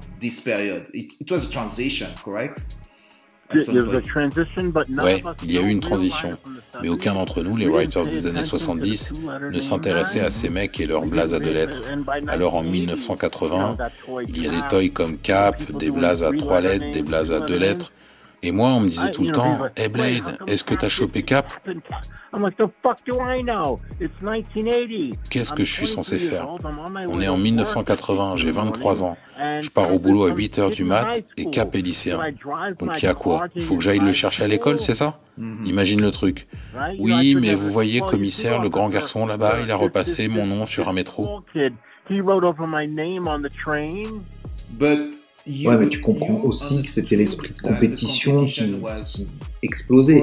C'était plus l'idée de « ok, je suis respecté parce que je fais la plus belle pièce, ou j'ai le meilleur style, ou j'ai une scène la plus aboutie », et c'était devenu plus... Et après, ça reste une opinion d'outsider, hein, j'étais pas là, mais ça reste plus une transition vers un esprit intense de compétition. Qui en fait le plus, limite, on s'en branle si c'est moche, il faut que ça soit partout. Ça a changé, en plus, totalement l'aspect visuel et la mentalité de la scène, non? Ouais, c'est clair, je connais la génération qui m'a suivi, les Sin et tous ces jeunes-là. Mais tout ce que j'ai fait avec les graffeurs originaux, on n'en parle quasiment pas. À part dans le bouquin Graffiti Kings de Jack Stewart. Mais pour moi, c'est ça le graffiti. C'est comme ça que ça se fait. Mais ce Board de Martha Cooper et Henri Chalfant est sorti avant, même si le bouquin Graffiti Kings aurait dû sortir en premier chronologiquement. C'est le meilleur livre, le plus authentique, parce que ce mec-là était sur le terrain entre 69 et 79. C'est pour ça qu'on n'y voit pas Sin et qu'on n'y voit pas le premier Crash, ou aucun de ces autres minots parce qu'ils n'étaient pas là. Mais ça ne les empêche pas de dire « Ah oui, mais dans les années 70, attends, mec, Crash, tu sais ce que tu es? Un putain de toy. T'as pas ta place dans l'histoire de quoi que ce soit. T'es un mec des années 80, comme tout ce que tu vois dans Subword. La réalité, tu la trouves dans le livre Graffiti Kings par Jack Stewart. Oui, mais ce bouquin de Stewart, il a été publié des décennies après Subword. de Martha et Chalfant, qui a été la clé de lecture de l'histoire du graffiti pour des tonnes de graffeurs étrangers, notamment en Europe. Donc, personnellement, quand j'ai vu ce livre, plus rien n'a été pareil, et c'est pour cela que j'ai voulu faire la même chose. Ouais, bien sûr, parce que quand tu vois ce board, tu vois toutes les jolies couleurs. Ouais, effectivement, il y a de ça. Mais il y a aussi le fait que tu ressens vraiment l'esprit du truc. T'es plongé dans l'ambiance, ça t'amène à, personnellement en tout cas, une grosse part de rêve, parce que c'est si éloigné de ta réalité.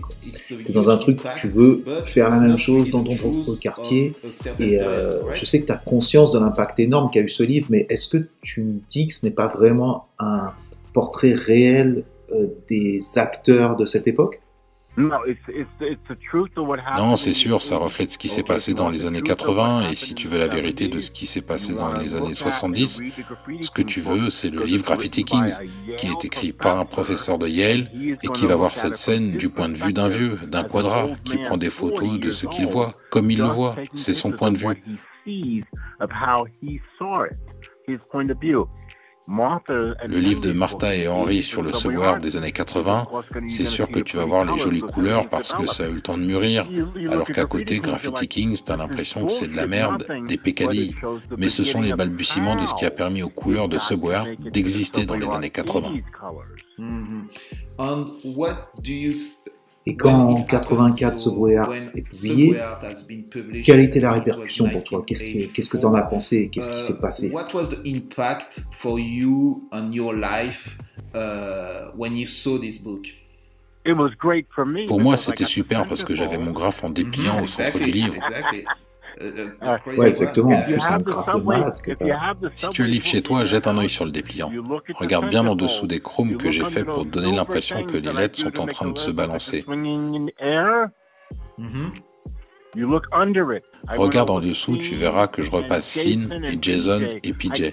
J'ai repassé leur wagon tout entier. Tout est là dans le dépliant. Les gens l'ont vu des millions de fois dans ce Word, depuis 30, depuis 40 ans. Ils s'en rendent compte, genre, oh merde, t'as repassé Sin et PJ et Jason. Et pour moi, à cette époque, ce sont des gamins qui comptent pour des prunes.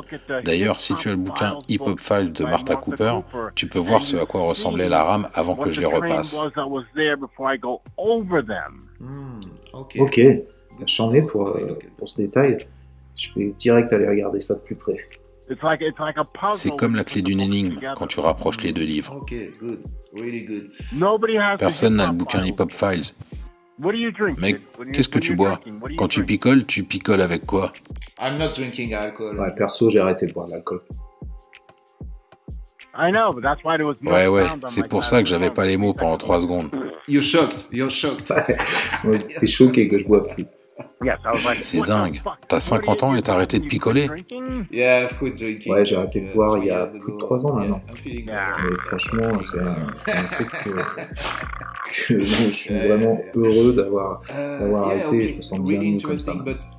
Mais pour revenir à toi et ton parcours, tu peins avec ton partenaire Comet, parce qu'on est passé un peu rapidement sur ça, et j'aimerais bien insister et faire réaliser aux gens le nombre de peintures que vous avez pu exécuter à cette période-là, parce que il faut vraiment une motivation extrême pour peindre autant que vous avez pu peindre dans cette ville. Par exemple, parlons de la période des gros blocs que vous faisiez, c'est end-to-end, chrome, pour mieux couvrir les trains, comme tu le disais.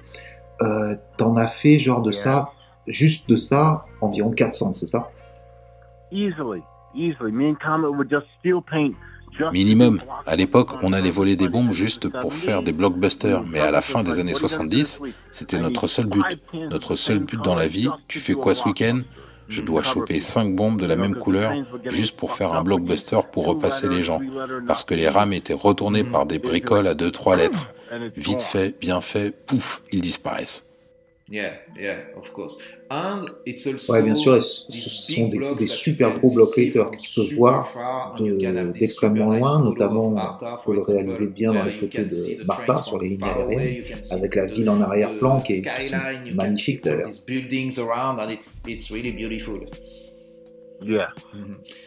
Ok, donc on arrive au début des années 80 et tu nous as confié que la scène change donc. Est-ce que c'est le moment où tu as ralenti tes activités? D'ailleurs, à quel moment tu t'arrêtes totalement en fait? At what moment did you kind of stop painting on trains? En 1984. Okay. En 1984, je fais mon dernier blockbuster qui est dans le livre Blake King of Graffiti. Donc voilà, je fais mon dernier blockbuster sur métro parce que j'ai un boulot et je dois travailler. En 1984, j'ai 27 ans, ça veut dire bientôt 30 ans. Je bosse, j'aide Dolores pour qu'elle aille à l'école. Comet est en prison.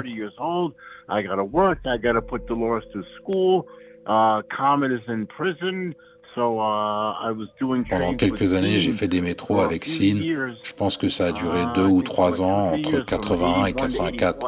Je ne peins qu'avec Sin.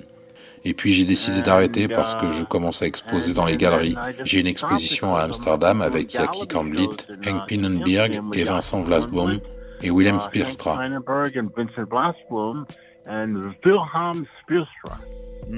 Spierstra, c'est marrant que tu parles de Willem Spierstra, parce que je travaille avec lui en ce moment et je l'ai reçu aussi dans ce podcast. Toi, tu parles bien sûr de son père, qui a le même prénom Willem, et qui est précurseur dans son intérêt, dans sa collection pour le graffiti. C'est vraiment une famille de passionnés, l'un comme l'autre, par cette culture. Donc c'est cool que tu le mentionnes et on y passe le bonjour d'ailleurs. Ouais, c'est la vérité vraie. Je pense qu'il a 3 de mes toiles datées d'entre 82 et 85. Il a ses vieilles toiles, mais elles sont toutes super grandes. Quasiment pas portables. Je suis très intéressé pour comprendre comment tu as fait justement cette transition entre peindre dans des dépôts, avoir cette liberté de s'exprimer sur ces énormes supports que sont les trains, et ensuite de les voir se déplacer dans la ville devant les yeux de milliers de gens, et ensuite passer à la toile. Comment a été cette transition? Simple? Compliquée? C'était pas facile parce qu'avant je faisais ces métros gigantesques, et ils me disent qu'il faut faire plus petit. Alors pour moi, plus petit, ça veut dire 1 ou 2 mètres sur 2 ou 3 mètres, ce qui pour moi est minuscule. Ouais, et pourtant ça reste des grosses toiles. Sur toile, maintenant, ça a l'air énorme, mais quand ils me disent ça, pour moi, les trains font quoi, 8 mètres de large? Alors s'il faut faire plus petit, moi je me dis que 2 ou 3 mètres, ça devrait aller. Ça c'est petit. Entre moi, Dundee, Futura Ellie, on a l'habitude de faire la taille des wagons. Bien sûr.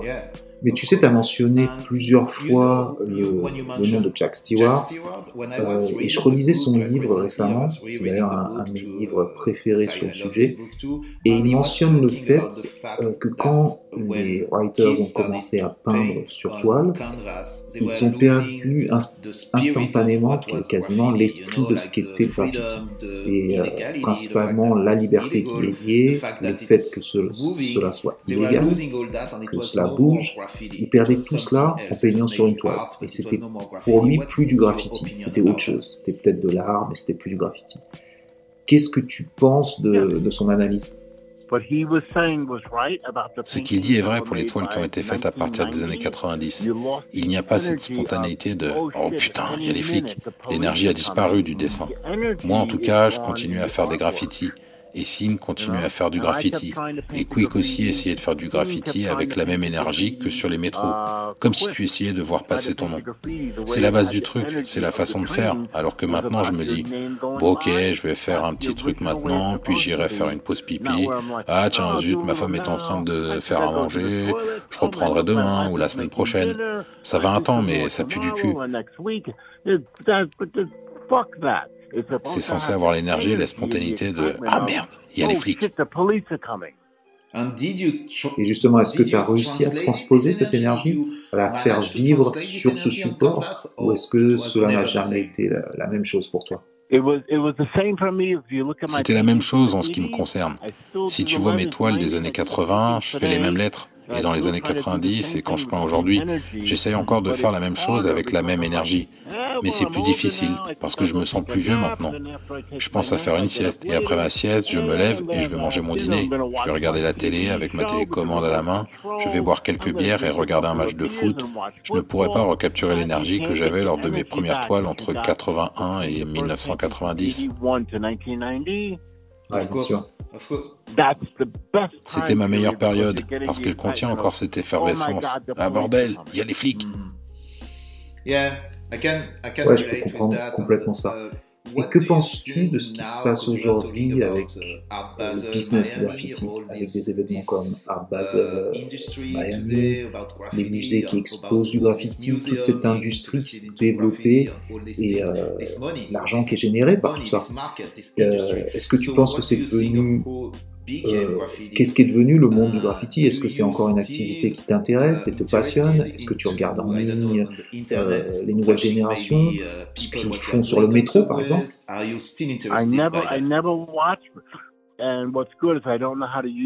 Non, je n'ai jamais regardé. En fait, ce qui est bien, c'est que je ne sais pas utiliser Internet. J'ai une équipe qui s'occupe de ma présence sur les réseaux. Ils me demandent des trucs. Moi, je sais utiliser mon vieux portable tout pourri, ça me suffit.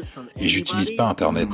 Je veux pas voir ce qu'il y a sur Internet. Je ne veux pas que mes idées viennent de quelqu'un d'autre parce que tout ce que tu apprends, à l'époque, quand tu copiais le style des gens, on appelait ça des biters, des copieurs. Moi, je bois ma tequila, je bois ma boisson gazeuse, puis je descends à l'étage et je me mets à peindre. Point barre. Ok, donc tu ne veux pas être influencé par quoi que ce soit d'autre que ce que tu as déjà dans la tête. Non, jamais de la vie. Je vois ces nouveaux graffeurs et ces vieux graffeurs qui prennent des pochoirs, des putains de pochoirs. Ça va pas. Personne n'a jamais emmené des pochoirs pour faire des métros. Personne. N'importe quoi. C'est joli, mais c'est pas réel.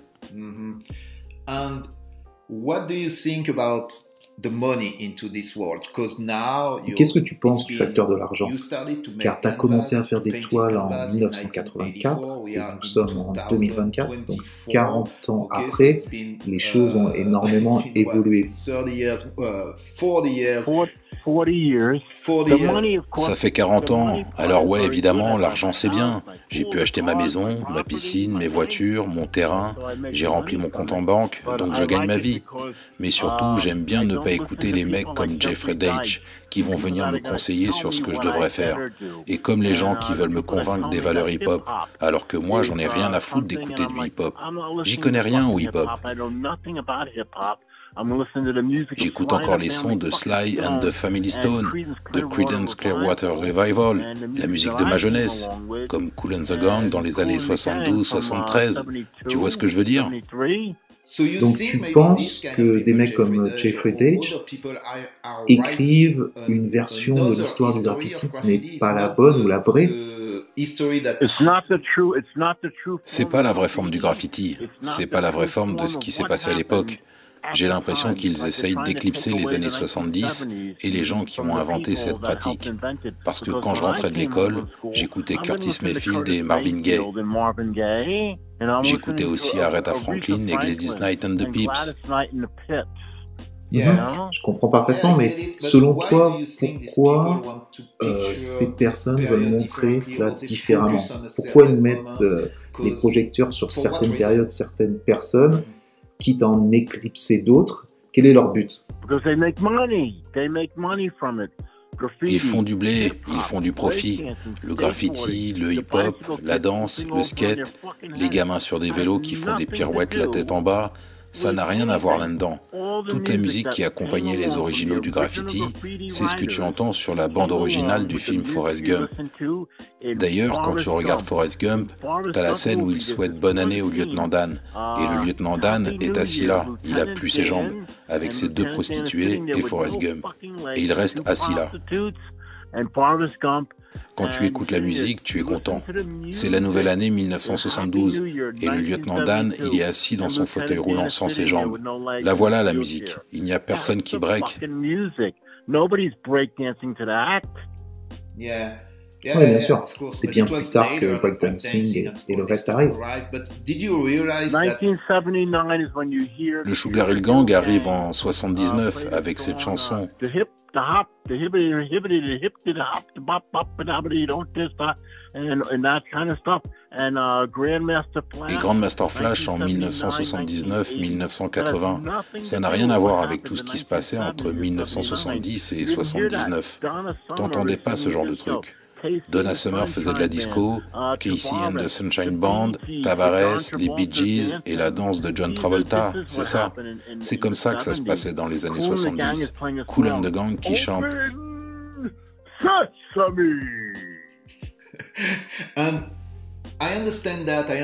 comprends bien que les pionniers du graffiti soient très éloignés du hip-hop et du message que nous avons perçu en Europe, donc, qui était que le graffiti est une composante du mouvement hip-hop, mais tu dois comprendre aussi que cette combinaison hip-hop, rap, danse, graffiti, ça a été la seule vision que nous ayons eue ici en Europe, et même dans le monde. C'est la vision que l'on nous a vendue, entre guillemets. Tu penses que tout cela est une mystification, ou était-ce quand même une certaine réalité, mais qui a touché une autre période qui viendra donc après la tienne, et donc pour laquelle tu as échappé? Est-ce que c'est une réalité, cette association hip-hop et graffiti, ou rap graffiti, ou est-ce juste quelque chose qui a été pour toi totalement inventé? Tout ça, c'est du baratin, c'est une combine. Même des gars comme Zephyr, Revolt, les gars qui sont un peu plus jeunes que moi, ils n'écoutaient pas ce genre de truc non plus. Ils écoutaient la vraie musique de l'époque. Tu connais ça? Son blaze, c'est Satch. Et Is the Wiz, tu connais? Bien sûr, ouais. Ils écoutaient les Bee Gees, John Travolta qui danse le disco dans le film, c'est ça qu'ils écoutent.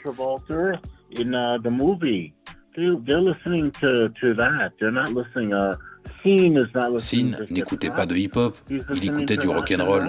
Si tu fais du graffiti dans les années 80, ton truc c'est Van Halen. Et si t'aimes pas Van Halen, tu écoutes Rush. C'est quand même un peu triste pour plein de passionnés de hip-hop partout à travers le monde que tout cela ne veuille rien dire, que le graffiti n'est pas le réel ancrage avec le mouvement hip-hop, car des milliers de personnes se sont construites autour de cette idée et ces valeurs de ce mouvement. C'est intéressant que les gens entendent justement ton point de vue par rapport à cela. That's just interesting to hear your point of view about that, yeah. Ouais, enfin, c'est pas seulement mon point de vue. Tu peux demander à n'importe qui des originaux de l'époque. Ils te le diront. C'est ça qu'ils écoutaient. Si tu regardes le film Shaft, la bande originale que t'entends, c'est Isaac Hayes. Si tu regardes Superfly et Shaft, dans ces deux films-là, t'as pas un seul gars avec une coupe afro qui fait des tourbillons sur la tête. Et d'ailleurs, je te parle des pionniers de notre culture, donc, depuis tout à l'heure, ceux de New York, mais du fait que tu arrives un tout petit peu plus tard, justement que les tout premiers, quelques années plus tard, on en a parlé, te considères-tu quand même comme un de ces pionniers, ou pour toi, qui sont-ils?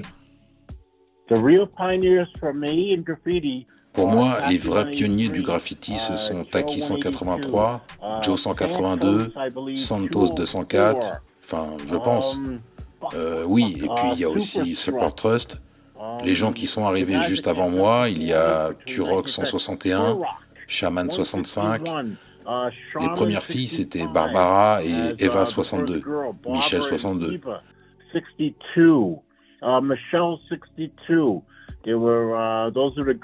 C'était les premières filles qui faisaient du graffiti tout au début. Avant moi, il y avait aussi Staff 161, juste avant. C'est ça les noms que tu voyais. Bug 170, M&M 71, Neil 182. C'est le genre de nom que tu vois entre 1970 et 72, avant mon ère. Cool Cliff 120. Et toutes les personnes que tu viens de citer, as-tu vu leur peinture sur les trains ou as-tu juste entendu parler d'eux? Non, ça c'est les noms que je vois sur les métros entre 1970 et 72, quand j'ai 13 ans. Je vois ces noms avant le mien. C'est quoi? Désolé, je t'ai interrompu, c'est bon? Ok. Donc, c'est un truc intéressant. Tu vis à cette époque dans le Bronx, ok, et dans la partie nord du Bronx, mais tu parles de blazes comme Eva ou Barbara ou même Takis en 83, et ils viennent d'autres quartiers. Certains sont de Manhattan, d'autres de Brooklyn ou d'ailleurs. C'est passionnant que le métro a été une toile pour que ces gens puissent s'exprimer, mais surtout le fait que cette même toile se déplace à travers l'immensité d'une ville comme New York City. Cela permet de partager ton travail à des gens qui vivent super loin et que tu n'aurais probablement jamais rencontré sans graffiti. Ça ouvre vraiment des perceptions et ça t'ouvre à l'ailleurs, au fait que tu puisses toucher des gens bien loin de ton environnement géographique, mais aussi de ton environnement social. Est-ce que c'était quelque chose qui avait une importance pour toi? Est-ce que tu en avais conscience d'abord, d'avoir conscience de la portée de ton travail, mais aussi que d'autres personnes faisaient la même chose que toi dans d'autres quartiers qui étaient éloignés du tien? Ouais, ils font la même chose que moi, mais dans un autre quartier. Mais tu vois leur blase voyager partout dans la ville. Je les vois, je dis, putain, c'est super cool 223, c'est Stay High 149, c'est Eddy 181, et là c'est Tech 5. Tu vois leur nom partout en ville. Tu sais, quand j'ai 15 ans, en 1972, il y avait déjà des blazes bien établis. Gun 229, Mo 61, Cat 2233, Jambo 2, Spec 1229, Kitu, qui s'appelle K-I-T-U. Ces noms-là sont partout, tous.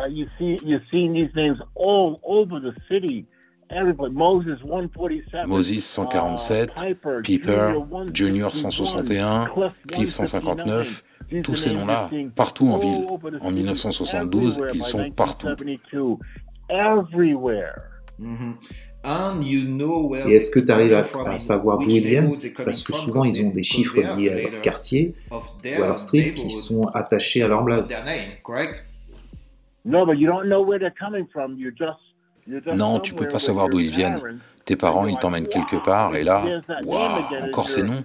Genre, tu es au grand magasin avec tes parents, et tes parents, ils ne savent pas sur quoi tu bloques. Pendant ce temps-là, toi, tu vois Eddy 181, et Stay High 149, ou Lee 163.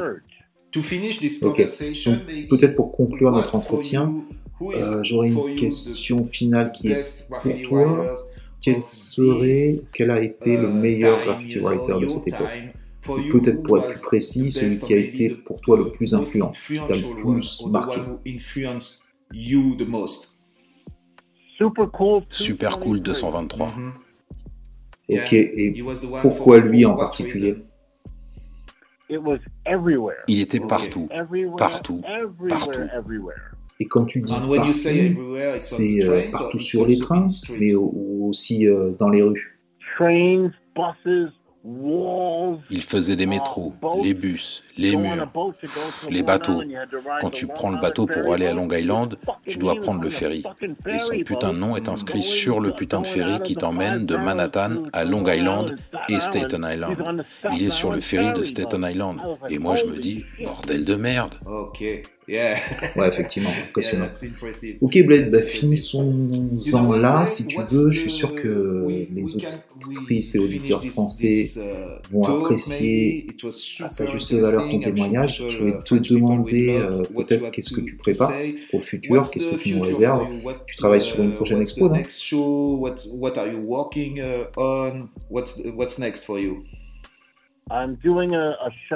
J'ai une exposition au musée Strat Amsterdam en août et en septembre 2024. Tout ça, c'est organisé par un mec qui s'appelle Vincent Vlasblom chez Vlasblom Productions.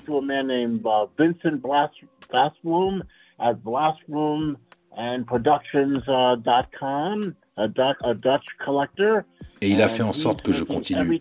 C'est mon patron et c'est mon ami qui me motive à rester en route depuis que ma femme est décédée il y a 1 an et demi.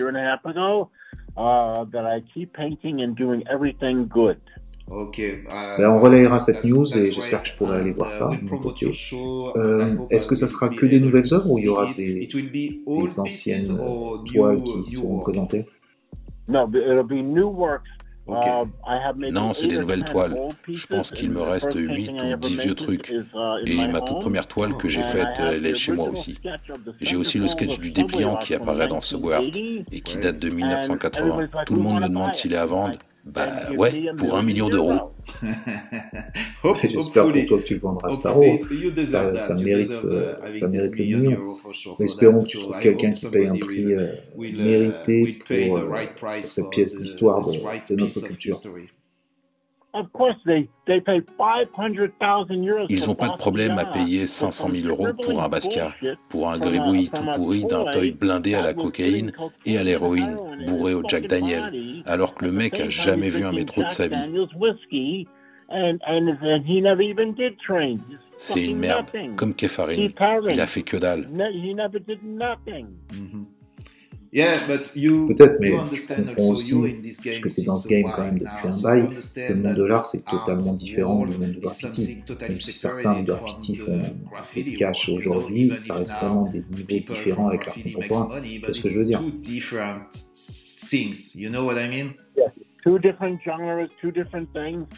Ouais, c'est un autre genre, c'est un autre truc, mais pour les gens comme moi qui ont participé à son élaboration, quand on nous pose des questions genre « Qu'est-ce que tu penses de Basquiat ou de Keith Haring ? Qu'est-ce que je suis censé en penser ? Ils sont tous plus jeunes que moi et je m'en branle. Moi, ce qui m'intéresse, c'est mes pairs, des mecs comme Futura, des mecs comme Lee, les gens qui étaient actifs dès le début, qui ont fait que tout est encore là. Pas des mecs comme Crash, des minots des années 80, qui sucent Liechtenstein, c'est pas ma cam. De la merde. Le message est clair et il est passé. Donc, mille merci Blake, c'était un immense plaisir de discuter avec toi. Tu as une place énorme dans l'histoire du graffiti, donc c'était important de t'entendre. Tu as été sincère et je suis sûr que nos auditrices et auditeurs ont apprécié cette conversation autant que moi. Ouais, je n'ai bu que 7 tequilas sur le cours de cette conversation, donc on est